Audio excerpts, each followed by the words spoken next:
The death toll from two back-to-back earthquakes in Venezuela has jumped to 589, with close to 3,000 people injured, Interim President Delcy Rodriguez said this afternoon.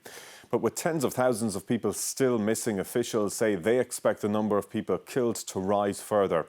International emergency crews have begun arriving in Venezuela in a bid to help with a huge search and rescue mission.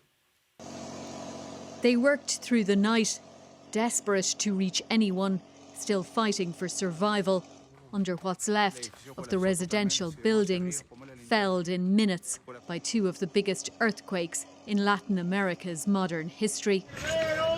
Those stories of hope are still to be found. In daylight, the scale of the destruction shows the unlikelihood that a large number of those still unaccounted for might yet be recovered alive. I was trapped for 4 hours until I was rescued by someone from civil defence. They couldn't find a chisel, drill or grinder. They dug with their hands. I also helped because they passed me a tool. This, the coastal city of La Guaira, one of the worst hit areas where entire buildings collapsed and communities are now struggling to both find those still missing and provide food and shelter for those now homeless. On the basis of the best available population and damage projections, IOM estimates that up to 6.76 million people could be affected in Venezuela following these events. More nuanced estimates are forthcoming as new information emerges. This includes up to 2 million people in Caracas alone. It's a natural disaster compounded by a man-made one. In a Venezuela impoverished by decades of economic and political turmoil that has eroded basic services.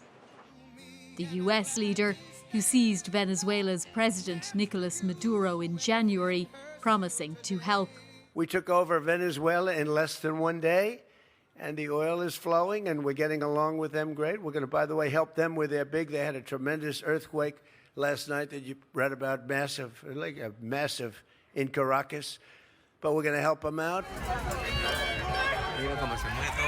With footage still emerging of the moment disaster struck, it's clear to see why thousands are choosing to sleep outside still, fearful that continuing aftershocks could lead to the next big quake, even as people struggle to deal with the fallout of the last one. Fiona Mitchell, RTE News. Well, members of the Venezuelan community here in Ireland are scrambling to find any information they can about the safety of their family and friends. Many have lost loved ones and say being so far away from home at this difficult time is heartbreaking. The next call was my cousin, and she said, "Have you heard about your mom?" I said, "What?" And then she said to me, like, there was an earthquake back in Caracas. So just scary, crying, screaming, and then when you get one call in that way, just wake up so scared, and it's very stressful because you can't help your families. So it was as soon as I wake up, my first thing that I did was my family members in the group, they were talking about the earthquake. So I started calling my family, and I couldn't get through to them probably after 2 hours, 3 hours, to see if they were okay. My family is in Caracas, but all of them are very safe, thanks God. But many friends don't get the same look, so it's harder. When I started watching the videos on YouTube, on Twitter, and Instagram, I realized like the whole city was wiped. Like over 100 buildings collapsed totally. And yesterday afternoon, I started like noticing like a lot of my friends are dead. Many of them are missing. Some of them are under the rubble, and you can hear them. Yeah, my granddad was found in the nursing home yesterday, and my dad told me he's gone. Yeah, the thing is, until yesterday, which was nearly 24 hours after the earthquake, there was no help. Venezuela is not ready for this kind of situation. So basically, all the rescue were like the neighbors, but the humans cannot lift a piece of concrete, you know. People on the street trying to help each other, but they don't have like the equipment, proper equipment.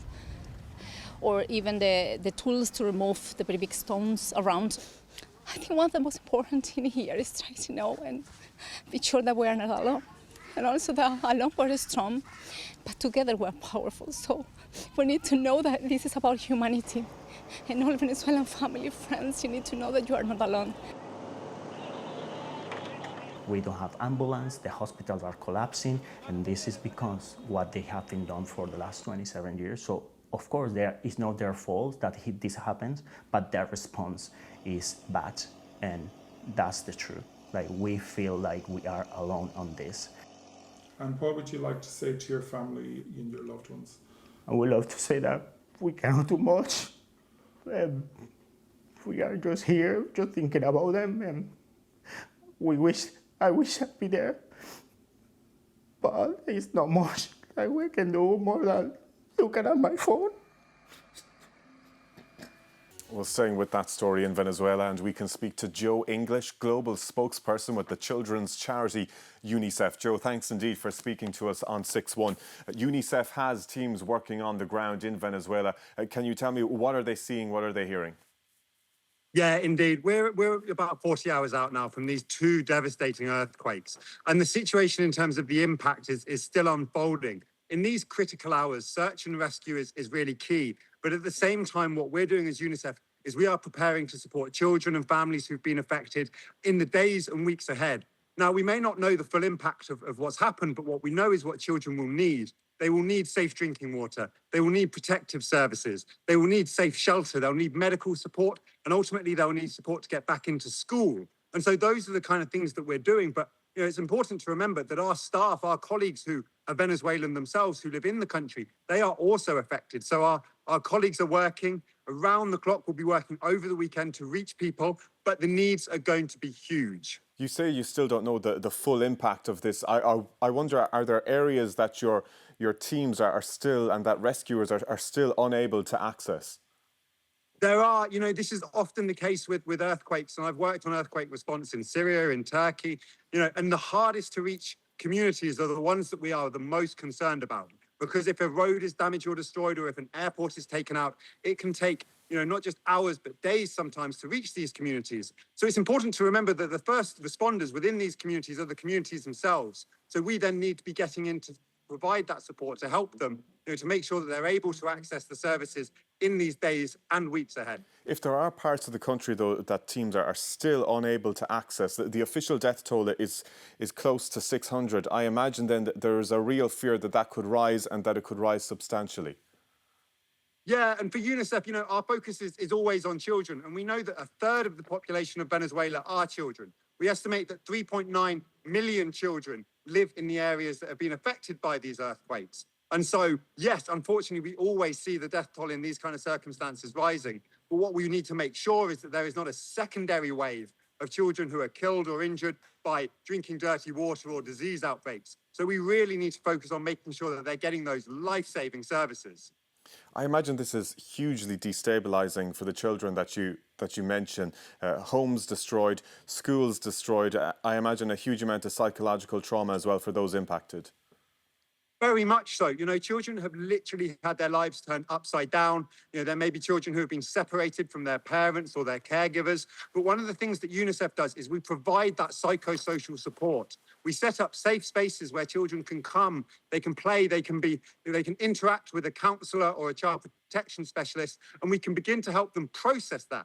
But obviously all of this takes funding, it takes support, and so the generous donations of the people of Ireland and around the world are so gratefully received at times like these. UNICEF has been operating in Venezuela long before this crisis happened, and we know about the political situation there and how difficult that is. I wonder how does that impact the recovery process? What sort of effect does it have on that? Yeah, that's one of the great things about UNICEF is we are there before the disaster, we're there during the disaster, and we will be there for the children of Venezuela in the days, months and years ahead. And it does give us that kind of view. We're not just parachuting into support. We are embedded within these communities, within these towns. We know what the needs will be, and we are already working to address them, whether that's bringing supplies in the region or flying supplies in from our global supply hubs. We will be there to support these children with their needs. We know in recent times some major governments have cut their international aid funding. Has that had an impact on the rescue efforts that are currently underway? Look, we are always under-resourced and overworked. There are more humanitarian crises around the world at this point than there have been at any other point in our history as an organisation. And so do we need more funds from governments? Yes. Do we need more funds from the public? Yes. But what I can guarantee you is that our staff on the ground, they are going to be working day in, day out to reach every child that we can with every euro, every pound, every dollar that is donated. Joe English, Global Spokesperson with UNICEF. Thanks indeed for joining us on 6-1.